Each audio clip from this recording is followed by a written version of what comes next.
Hi, I'm Victoria Alexandra Olga Mary.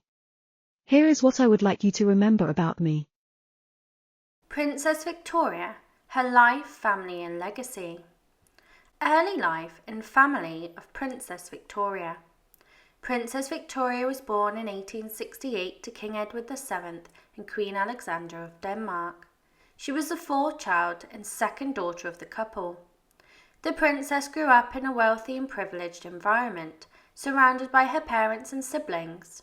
Her father, Edward VII, loved his children and was known for being a caring and supportive parent. Victoria grew up in a large and loving family, enjoying a close relationship with all of her siblings. During her childhood, Victoria was an active and curious child. She loved to explore the outdoors and was interested in photography. As Victoria grew older, she had several suitors who expressed an interest in marriage. However, her mother did not encourage any of her daughters to marry and discouraged Victoria from marrying anyone. Despite this, Victoria continued to have several potential suitors throughout her life. Victoria was also a talented photographer. She was interested in capturing moments of her family and compiled several albums of family photographs. She also had a deep love for animals and even tamed a pigeon, which she would take with her on her walks.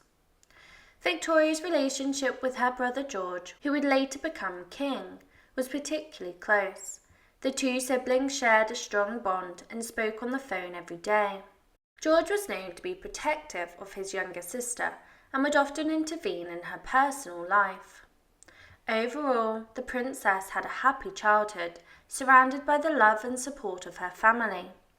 Although her mother discouraged her from marriage, Victoria did have several suitors, and her close relationship with her siblings, particularly her brother George, continued throughout her adult life.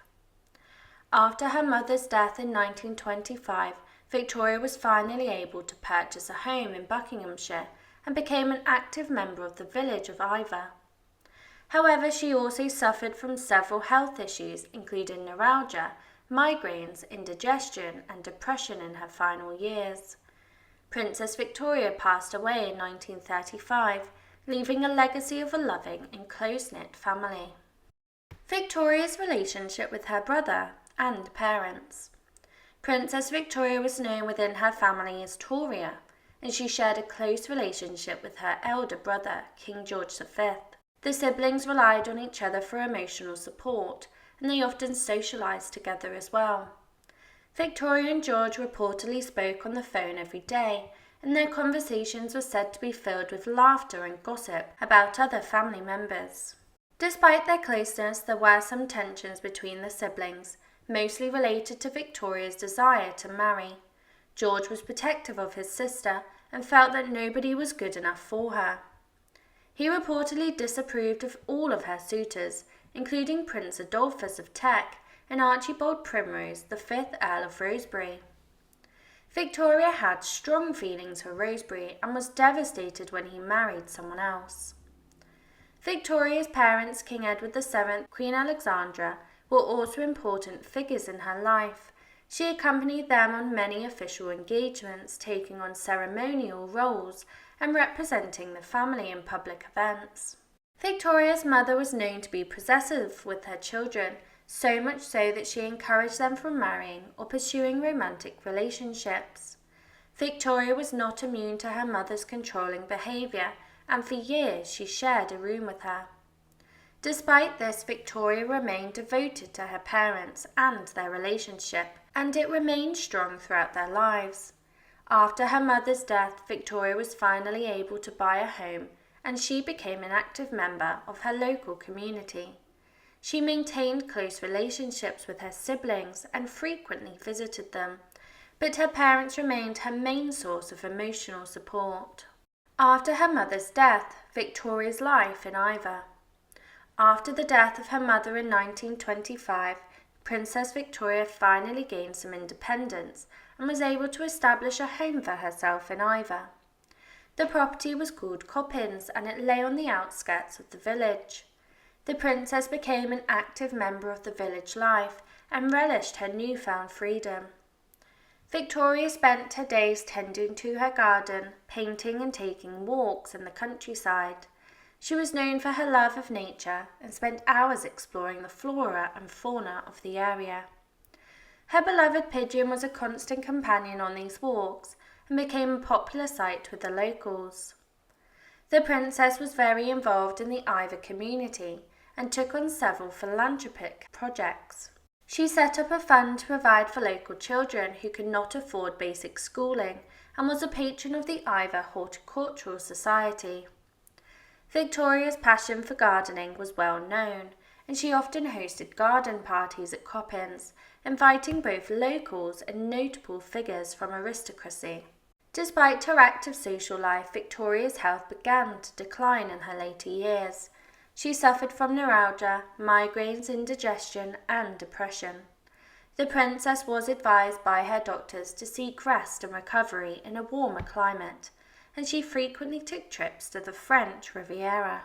In 1935, Victoria passed away at the age of 66.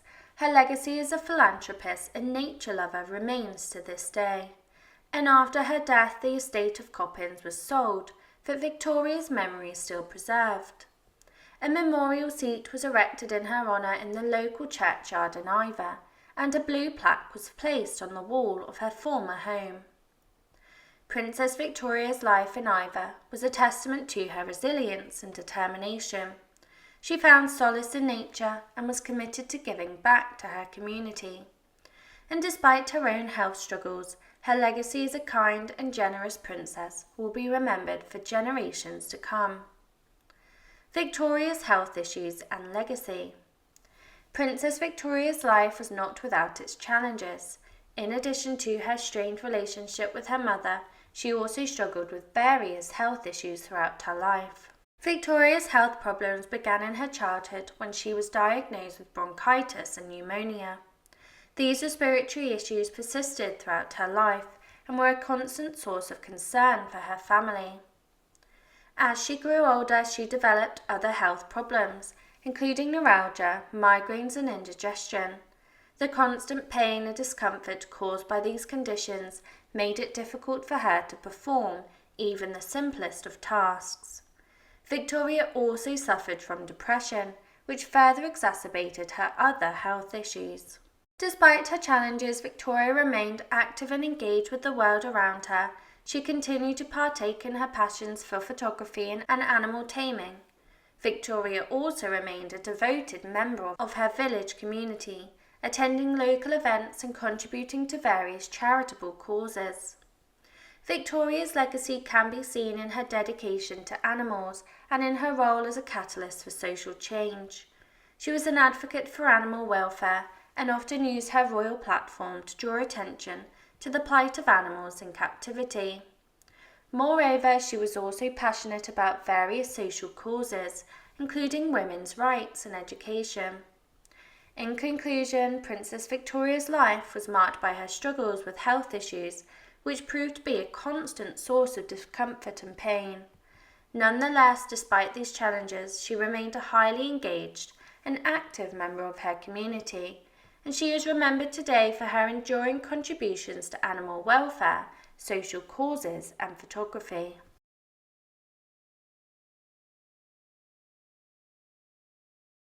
Please continue to support my channel by subscribing. Please comment, like and subscribe if you wish for more stories, and leave your suggestions below and I will endeavour to cover them.